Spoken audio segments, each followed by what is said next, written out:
fortunate enough to be able to sit with Rashi as he tells us his story, which is a story that blew my mind. And we're here at the Ballpoint at the Village Market, where Rashi and I will unpack his 45 years on this planet.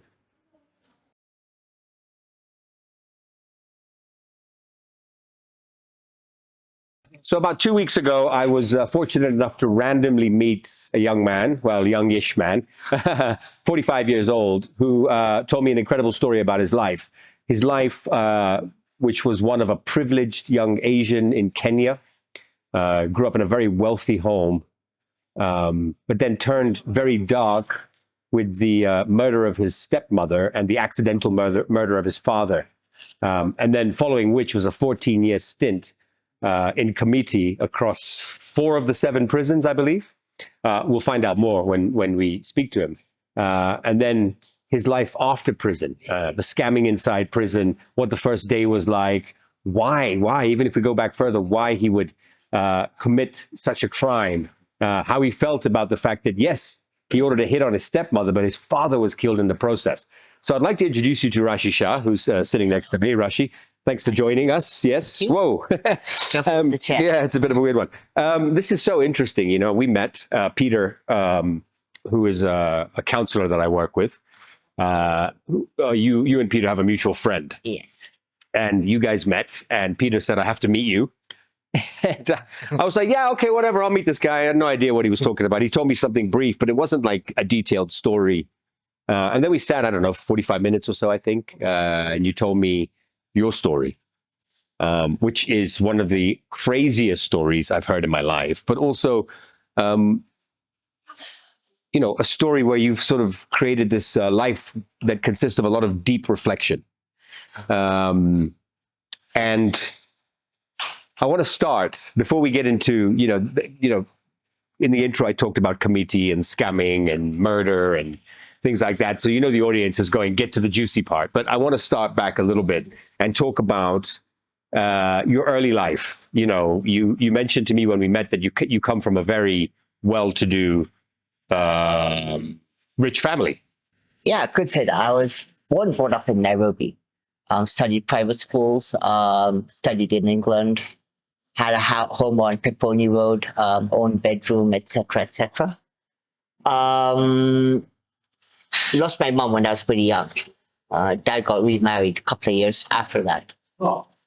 My stepmom and I were not totally different people. Okay. I can be rude, I can be nice, whichever way I want to, but to lay down the facts the way they are. She wasn't the best of people, neither am I.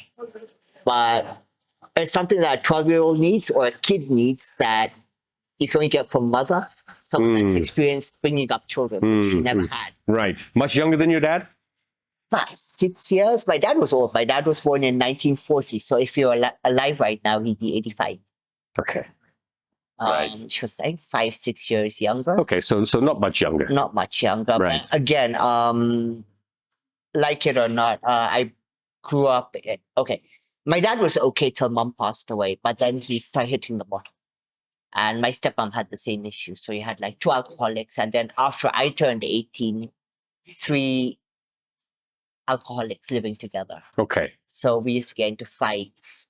Physical? No, not physical, but shouting fights. But yes, dad would hit my stepmom and vice versa. Okay. So you grew up sewing that. So at a certain point when I was like 17, 18, I think it's okay to hit a woman because my dad used to do it to my stepmom. I never seen him do it to my real mother. But no one ever talks about, yeah, I did the biggest crime. I don't dispute that. But no one looks at what I went through to commit the crime. No, I think that's important to point out, and we'll get to the crime in a little while. So you saw abuse. There was a lot of shouting at home, but you were a privileged young man, right? I mean, you had a privileged life. Yeah, but with the privilege, you also get a lot of other crap. Like you have expectations from people in your life. Like when my mom was alive, she's made roti dal bachak. If any Guju's watching this, they'll know what that is. But being a kid, I don't want to eat that. Mom will make something else for me. So I was a spoiled brat. How many siblings? I've got an elder sister. One elder sister. She's a doctor. Do you guys speak now? On and off. Kinda. It's a relationship that's like she blames me. I don't blame her.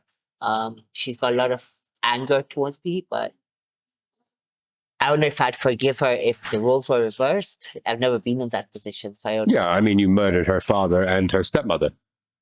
Or, well, you had them murdered. You yourself didn't commit the murder, but you had them murdered. But legally speaking, there's still that issue of accidental death of my father. Yeah, I did do it, but legally speaking, there is a small question mark over that. Sure.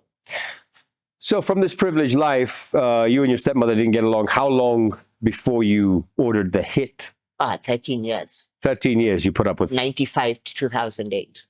95 to 2008. And in those 13 years, the resentment and the anger just grew and grew and grew and grew. I mean, to a point when I wanted to get married, no, you're too young to get married. I was 25, 24. Too young to get a driving license, whereby her nieces and nephews who also live in Nairobi have gone ahead, got the freedoms. Like when you're 18, you get to learn about girls, you get to learn about alcohol, smoking, etc. And all of that was like, no to everything. Like I was once caught smoking in school. And what she put me through after that for 2 months following were insane. What did she do? Grounded, no TV, food-wise, like being in prison, that literal food kind of punishment. Couldn't use the phone. I wasn't used to that, so maybe it was the norm. But then again, there's something like excessive punishment for your kids and something that's like normal. So I just felt that I thought it was a bad deal. I mean, I think that sounds like regular grounding, you know, to the normal. But you're saying that went on for 2 months. I went for 2 months, but there was a lot of other stuff, like the mental torture that. Can you describe what you mean by that? Okay, loosely translated into English, because this is all in Gujarati now. What kind of kid are you? You're useless. You're not going to get anywhere in life. And getting that morning, afternoon, evening. Even to a point, Dad was telling her, stop it now. And she wouldn't. Okay. So, and was the animosity there from day one that she came into your life? But, okay, this is what happened. Dad was, she came down to Nairobi in 94 December. Met Dad. So you can never form a good opinion of someone till you've lived with them. It's like your wife or your girlfriend or whatever. So I said yes. I was 15 years old, 14 years old. I met her once. Dad says, okay, you've said yes. Rina said yes. Fine. He goes, gets married. Rina was studying in the UK. They got married in the UK. Come back, and that's when you get to see what kind of person she is. Mm-hmm. Where she needs some sandpapering. But then I also look at this fact, which many people don't realize. She don't have kids. She's divorced. So now looking back on it at this age, I'm like, why did her first husband leave her? What problem did he have with her? Are you you're sure he left her and she didn't leave him? From what I remember. Okay. From what I've heard. Right. So you feel there was something already kind of off about her. But all I right. didn't know then. I know now. So trauma at home, punishments, emotional abuse, it sounds like. Obviously calling you useless and stupid and all these things, pathetic, and you're not going to amount to anything. What was going through your mind? Let's ask it a different way. How long were you planning and thinking about it? Her being killed? 2 days. So you hadn't thought about it until 2 days before? 2 days. You were just angry, resentful. There's one thing that has to be appreciated over here is that I know majority of your viewers are not Indian. And there's this Indian mentality that I have or had and still partially have. Whereby if someone throws a punch at you, give them the other cheek. So I just kept on suppressing. But then it got to a point whereby I got married, and then you get the two women fighting as well, because she didn't like Nimisha. So they're fighting, Dad gets involved, I get involved. And it's just 4 people shouting over the table over dinner. And that happened all the time? Married for less than a year, but for the period that we lived together, there were big fights. So 2 days you planned it. Then how do you execute? I worked the hits? I worked on Kirinyaga Road, so I got to know a lot of the seedier side of life. Right. What were you doing on Kirinyaga Road? Working at Dad's business, And which is? Amrital Hardware. Okay. It's been a hardware shop that's been there since like the 50s. Okay. So generational business. Generational, yeah. Is it still there? Yeah, it's still there. It's run by my cousin. But I'm not allowed to go there anymore. She just did something that pissed me off 2 days before. Go home drunk. I did. My ex-wife was at her mother's. And he just said something, and to be honest, I don't remember what it was. You have no recollection of what she said. I got home drunk that day, Okay. but it really pissed me off, and I just started asking around. What happened? So how do you approach someone? How does that work? It's Kirinyaga Road. You can get whatever you want. So you walked up to some guy. I told you, get to know CD people. Okay, so take me through the process. I know all the pickpockets. I used to know all the pickpockets on Kirinyaga Road. I knew that this guy's a thug. This guy is. Take me through the process. I want to know how that's what I'm taking you to. So I just called up one guy. I actually arranged to get some weed for another friend because I never used to smoke at the time. I got drugs. So called him up and like, I want to get something done and it's not legal. Like, tell me. Told him the story. He's like, okay, give me a day. He called me up the following day. He's like, yeah, we can get it done. And in that time, in that 2 days of ordering the hit and him calling you back and confirming, you didn't think once or twice that maybe it's not a good idea? I did, but then there's something called Dutchman's courage. Alcohol. I was stone drunk for 3 days, 4 days. If you were sober, would it have been a different outcome? I'm sure, yes. Okay, so you order a hit, 2 days. How much does that cost? To be honest, I paid 40,000. 40,000. Okay, I personally thought it would be less, but okay. But that was 2008. And then there was other stuff involved, like getting what they needed, blah, blah, blah. Guns and things. Was trying to get guns, but not available. So they relied on machetes. How did they kill her? With a machete. So they hacked her to death. Nah, they cut her neck. So what did they play out the crime for me? How did it go down? How did it go down? That's it. When you say that was dad was killed by mistake. So I made the mistake by taking them in my car under my alcoholic stupor. I shouldn't have done that. That's why I got caught. Mhm. If I hadn't taken them home in my car, I would have just opened the door for that. I told them that she's there on the right. Just go down the alleyway, down the hallway, and she's on the right. 10 minutes later, they came out. I don't even know whether it was 10 minutes or not. So they walked in, They walked in, they did whatever they had to. cut her throat. Yeah, How did dad get killed? that's it. I don't know. But dad was killed. And they never told me when they got out that So they came out. You thought she was the only. I thought she was the only one. You dropped them back. Yeah. When you came home, I went out for dinner after that to create my alibi, which was stupid anyway. why was that stupid? The watchman had seen me enter the compound with my car. You're So not very smart. No. All right. that's right. That's why I say drunk and stupid. Yeah. So when you went out for dinner, Uh-huh. in your mind, you were waiting probably for. Were there mobile phones in those days? Yeah, there were. I was You're waiting for dad to call. To call and say, "Oh my God, we've been robbed and she's been killed," or whatever the case may be, Yes. right? Or thugs came in and killed your stepmom, or Mhm. you said her name is Rina. Was Rina? Rina is my sister. My stepmom is Lata. Okay.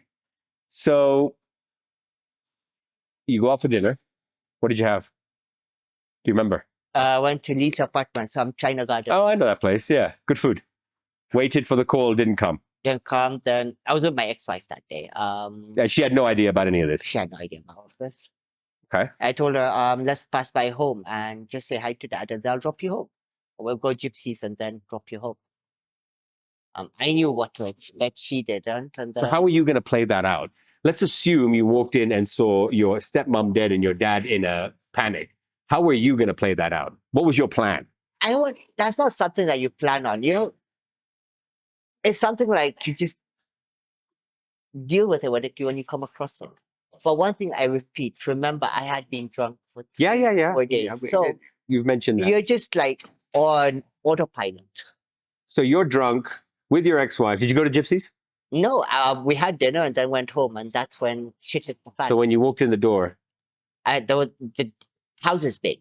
Okay, so she was in the living room. Okay, TV room. blood everywhere. Yeah, blood everywhere. Dad was in his bedroom. Blood everywhere. So they went in, killed your stepmom, and then went to look for somebody else. I was under the impression that your dad was trying to save your stepmom, maybe. Dad was lying down on the bed. And funny enough, it's like they wanted to steal some stuff. Like they took the TV, hi-fi system, etc., put it in the kitchen. I probably panicked. Yeah. Then there were some phones that were missing and some gold. Have you ever spoken to these thugs since then? I was arrested. So how? And what happened to them? Never arrested, They were the ones who committed the crime. but never arrested. You just Facilitated. facilitated it. So they're out there somewhere now. Even if I had to see them right now, I doubt I'd recognize them. This was in 2008. 8, So 17 17 years. 17 years ago. Someone that you met twice. And then So when you were driving them home, what was you drove the thugs back to Kirinyaga Road. I dropped them somewhere in Falklands. What was the conversation? Or was it dead quiet? I just asked them that in Asia, and they're like, yeah. I didn't ask them anything else. I just paid them the money when dropping them. That's all. Even in your drunken stupor, even in that moment, were you thinking, shit, this was a bad idea? I realized, shit, this is a bad idea on Monday so the incident happened on a Saturday. When I woke up in custody on Monday, totally sober, that's when I realized that, okay, I fucked up. When were you arrested? On the same day. Monday. No, on Saturday, How were you arrested? by the cops. Why were you arrested? Because the watchman said that I'm the last person to enter the compound with 2 African men, which was a normal thing, but then adding 1 + 1 up. And 2 people are dead in the house. So the cops came to you, Yeah. handcuffed you. No handcuffs. I was arrested, released, and then rearrested. Why were you released? Funeral, etc. What was the funeral like? Watching your dad? I think in this... I didn't go. I wasn't allowed to go to the crematorium, Okay. but at home. I mean, there's some things that cannot be described in words, but the closest was, yeah, fucked up. Maybe I should be with them. Maybe I should be at their place. It's just a barrage of thoughts that you can't really describe. Yeah, being bombarded. But you were there with the family, your family, right? Yeah. They knew that you were responsible. They knew you were responsible for. No, they didn't know I'm responsible till a couple of weeks after. So what was the narrative of your father and your stepmother's death? Just thugs came into the house and killed them, that's it? No, that's what the cops were trying to figure out. No, I'm saying at home with the family, with the people that came to the funeral. No one knows because I was under arrest. Okay, so I don't know what the family were talking about, but the cops were trying to figure out what happened. So it was the killers tried to make it look like a robbery by moving stuff around. I guess, I don't know. But with the family, I told them after like about 3 weeks, 4 weeks. I told my sister the truth. Told my uncle, my cousin. What was the reaction of your sister? She said she knew. And since then, you guys haven't really spoken, or you're okay now? I mean, it's been a number of Well, years. at acquaintances at the moment. Okay. Talk as and when necessary, not that talk because the way a brother and sibling would. What would make a conversation between you and your sister necessary? What would, as in what topic or what? Yeah, like why do you need to talk? I mean, there's stuff that, like at the moment, trying to figure out stuff about stocks and shares that we own. Okay. She doesn't know about it. I don't know about it. Dad knew about it, but now we can't trace them. So have you been cut off by your family, more or less? Disowned. Or partially disowned. Because they talk when necessary. Like my nephew, my cousin's son, had a kid just after me getting out. Send me a photo. Right? If I go, there'll be a bigger fight, or there'll just be resentment towards me. So I stay away from that. So you have no family really. I have no family. I have no friends. All my old friends have ditched me. I mean, all the idiots that I used to get drunk with, party with. Indian society in Nairobi is not forgiving. The cops released you and rearrested you, and by the time they rearrested you, they knew what had happened. Yeah, kinda. So how did that? Now, what? Take me through that process. So when you were rearrested, what was the process? Rearrested and charged, And then, and then taken to court. Went through trial. how long was the trial? Um. Okay, so incident happened in July. Um. I was remanded in custody on the 18th of July. Trial started in December of 2008, and I was convicted in December of 2009. And in that year, where were you? Industrial area, remand prison. What was that experience like? What happened on the first? Take me through. First of all, what was going through your mind? You knew that you were on trial, probably going to be found guilty at some point within that year. Not really, You thought you were going to get away with it. kinda. You read the proceedings. Yeah, to a The degree. Yeah. judgment. There's lots of loopholes. If I'd gotten the legal education I have right now, I wouldn't have been convicted. Okay, we're going to get to that in a minute. Yeah. So you're in remand, waiting for your verdict. Yeah, trial and then verdict. Yeah, trial and verdict. Take me through the moment you walked into remand for the first time. Okay, so here I'll stick in some comedy.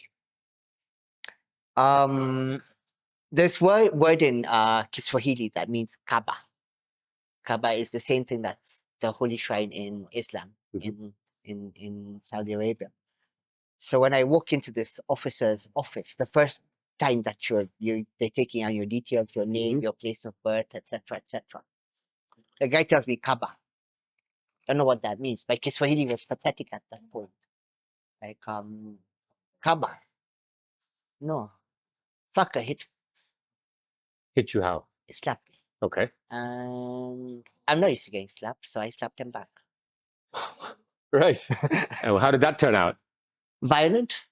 Got like 7, 8 guys probably beat me up. But then I told them, why did he hit me? I don't understand. So it's my fault. A guy starts, okay, so now I can remember what he said, but it's just like, you Indian born and brought up in Nairobi, why can't you speak Kiswahili? But many people don't, or there's some words like Kaaba, you don't understand what that means, and there's no one there to explain it to you. Luckily, for the year and a half that I was in remand, I made good friends, like people that are well off. To find yourself on the wrong side of the law is very, very easy. There's people there that touched the lady by mistake, charged with sexual harassment. So, met people like that, and they showed me the ropes of how to survive. How do you survive in remand? That's it. As long as you got money, you'll get whatever. And how did you make money? In remand, I still had, okay, family would come like once a month. Family came. Once a month. Had a couple of friends that would come maybe once every couple of weeks, but nothing like we're fighting to get you out. You get what I mean? Mhm. But they, I wouldn't want to know myself if I knew what I had done. At a Yeah, certain I can point. understand why people didn't want you to get out. Sure. Surviving in there, life is boring, especially when you're in remand because you can't work, you can't do anything. In remand, there's nothing like scamming, conning, but you can get whatever. You can get a pizza from across the road if you want, if you got the money. That was when I got my first introduction to drugs, What drugs? cannabis. Okay. Um, So you'd get high. damn cheap. That's the only thing that you can do all day. There was cannabis, and then there was matembe, like diazepam, attain. all these substances. Benzos. That was remand was an eye opener, but then compared to committee, that was like holiday. So we'll get to that in a minute. So when you spent a year in remand, basically, Yeah. and then the verdict came out. When you heard guilty, what was going through your mind? Now it was blank. No emotion. What emotion are you gonna have? You didn't cry. You didn't shout. You didn't scream. I just took it the way it was. Take it like a man. That's one thing that prison teaches you. No matter what gets thrown at you, take it like a man. You cry. That's a weakness. So You cry in prison, and that's a weakness. You'll find. Excuse, I'm going to divert from the topic, but you cry in prison, you're going to find an 8-inch dick up your ass. I have questions there as well in a bit. Now you've been sent to from being found guilty, then you go now to prison. No, that's prison. They're all prison, but now gravity's like bachelor's, master's, PhD. Okay. So what's after the guilty verdict? That's conviction. And then where do you? Sentence to death committee. Which committee? Maine. That's how. That's where I spent majority. That's where I spent 10 years, just under 10 years.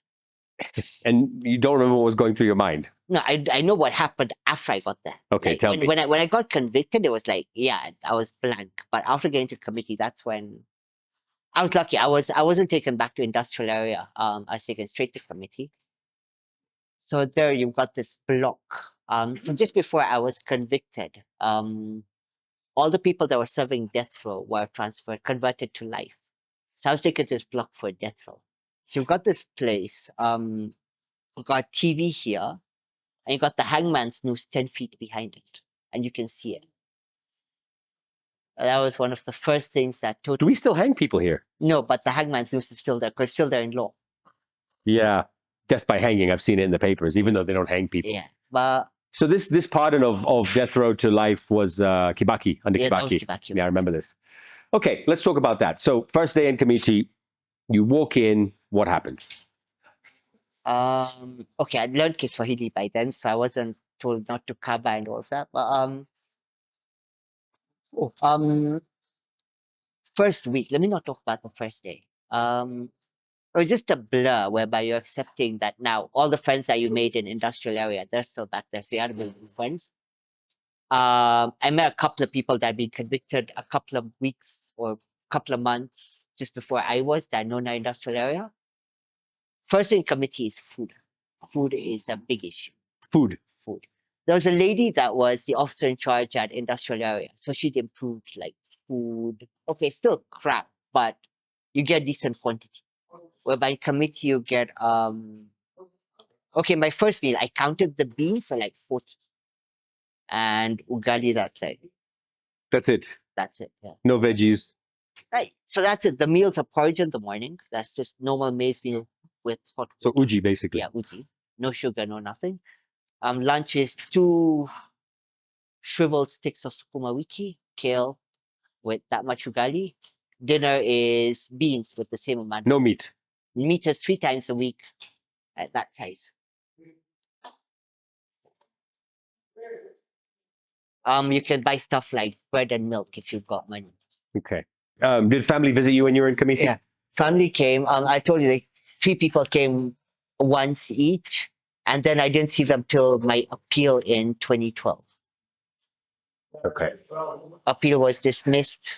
What was I mean, I imagine prison is cramped here and in a lot of countries in the world, cramped, crowded, people shitting in front of you, people pissing in front of you, you know, fear of being killed or raped. Did any of these things, does any of that resonate with you in your experience? Yes and no. Okay, so I'll split this up into a couple of different stories. So the first day that I was in committee, it was around Christmas.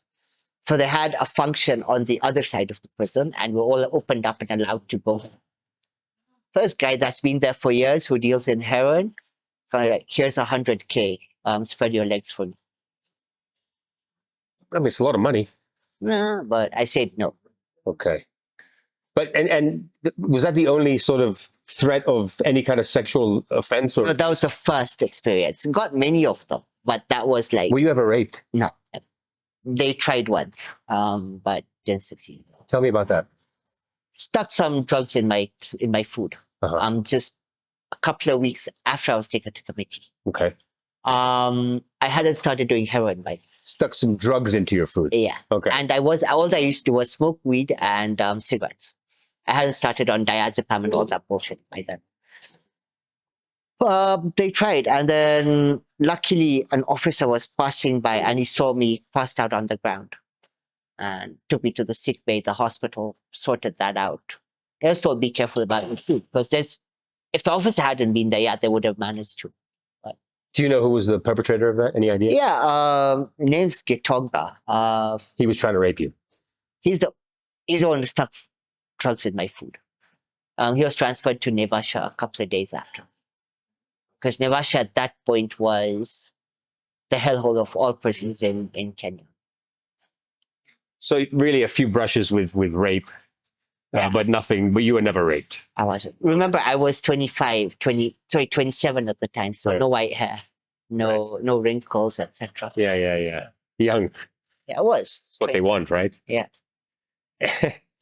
Were you ever beaten up? Were you ever had the shit kicked out of you? Like anything like this? No, I fight back. Okay. Someone once, we had a fight over a phone. Over a phone. Over a phone. It's like all the phones look the same in there. Yeah, you got Nokia 1280s, the tiny finger phones, etc. So they got mixed up where we charge our phones. So this guy comes out like, "Umechukua simu yangu." I'm like, "No, I haven't." So he tried putting our pins in and we started arguing. He threw the first punch. He ended up on the ground floor. You're a pretty tough cookie, huh?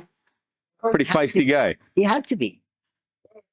Were you always like that? Could you always fight? No. That happened in prison. That happened in person. And unfortunately, I've carried that habit out. Now. Yeah, because I am very, very rhetoric in my responses. Right. You piss me off, I piss you back. Yes. 14 years? 13 years, 4 months, 22 days. So 13 years. It's a long time 13 years. to spend in one place. 10 in one place. Yeah. What do you do to pass time? Okay, so in the beginning, when I was on death row, before my sentence was commuted from death to life, nothing. Play Scrabble. That's it. Actually, I never used to do anything. Shoot up heroin? Watch telly. No, I started shooting up heroin in 2012 after my appeal was dismissed. Okay. We'll get to that. So food was shit. Environment is shit. How many people in a room? Oh, so you can imagine 3.5 single mattresses, the six by 3. Mhm. So on 3.5 of them, you've got between 12 and 14 people. Well, how do 12 and 14 people sleep on 3.5 mattresses? Like sardines. Like spooning each other. Yeah, kinda. That must be uncomfortable. I guess you get used to it. Get used to it. Where do you shower? Where do you shit? Where do you shave? Okay, so when it's lockup, you want to pee and shit, you do it in a bucket. Apart from that, during the day, the door's open, so you can go to the loo, you can go have a bath, but there's no hot water unless you've got asthma or a medical condition. Food-wise, I told you, it comes there. When you're on death row, your movement within the prison is restricted to your block. You walk out of your block, you're handcuffed. Because they say that you've got nothing else to lose in life. You can start Killing people. Yeah, that's it. Did you think you were going to die in prison? Up until 2017, yes. From 2012 to 2017, yes. You appealed 4 years after your conviction. No, you have to appeal within 14 days, but your appeal can be heard even 20 years after. Right. So conviction. your appeal was heard. Within 2.5 years. Why was what grounds were you appealing on? Mistrial. That's what I wanted. That now, if you look at my case, there's loopholes that are there that were not. They weren't given. I wasn't given the benefit for those loopholes.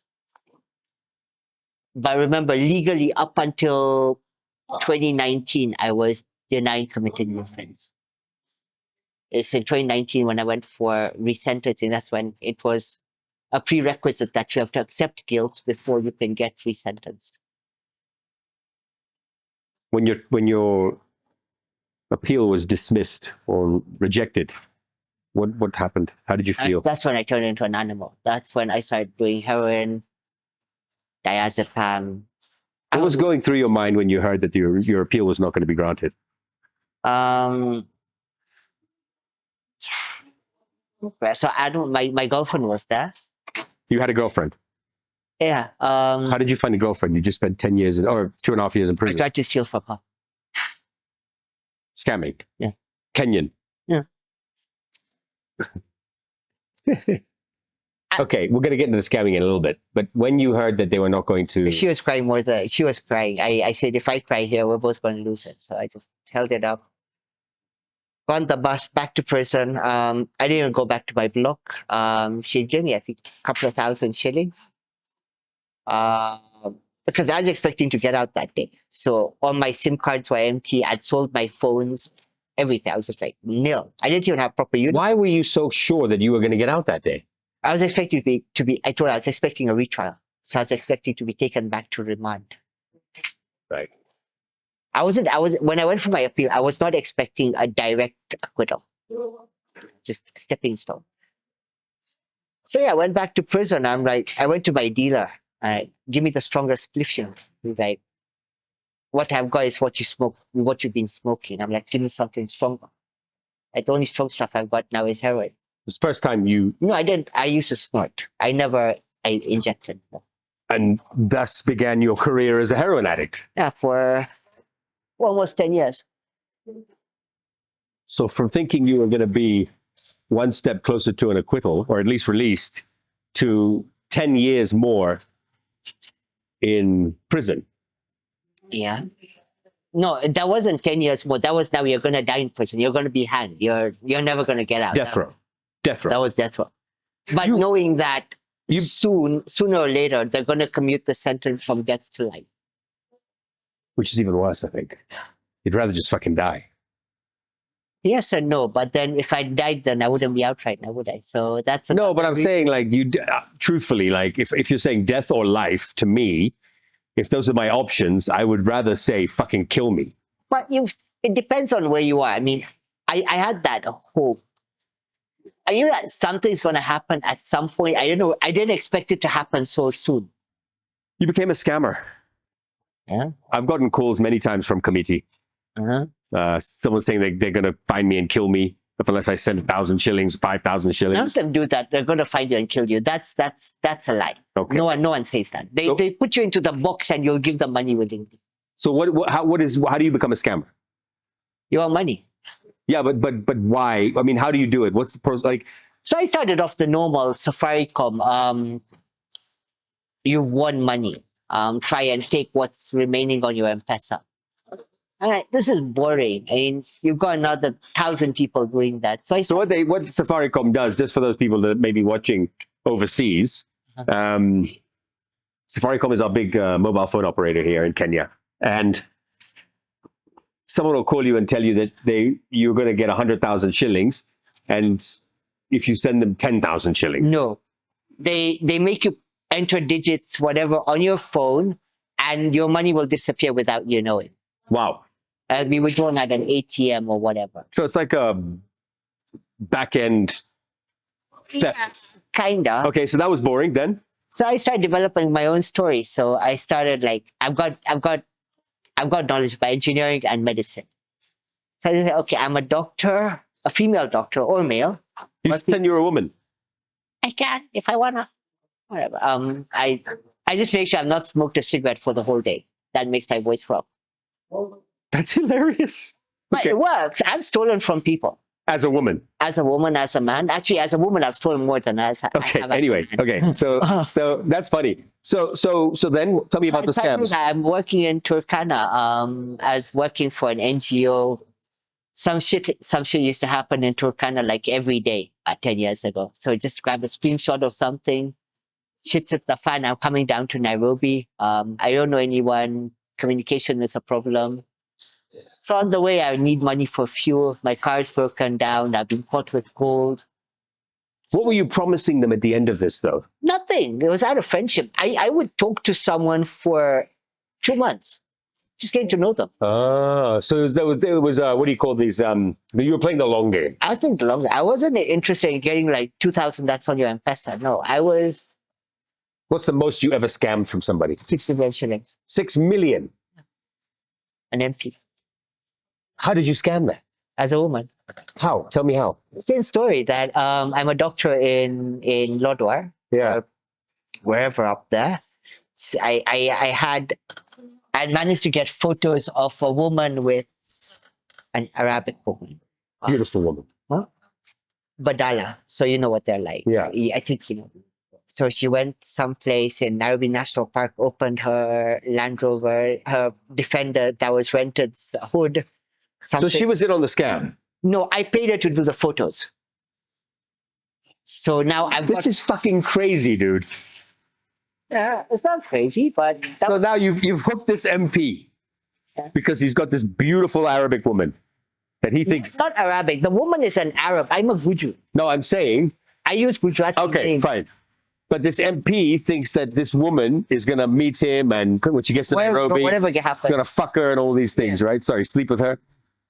So you rinsed this guy for 6M in bits or in one shot, No, 6.1 million was the final one that he sent me. and before that it was bits. That was a lot. It wasn't a lot, about 200K.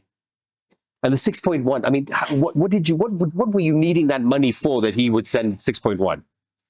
Court, live a better life, buy something for my girlfriend. So, Rashi, we don't have a lot of time on this episode. What I wanted to do with this particular episode, there'll be 6 more, and we'll delve deeper into your time in prison. We'll delve deeper into the scamming. Okay.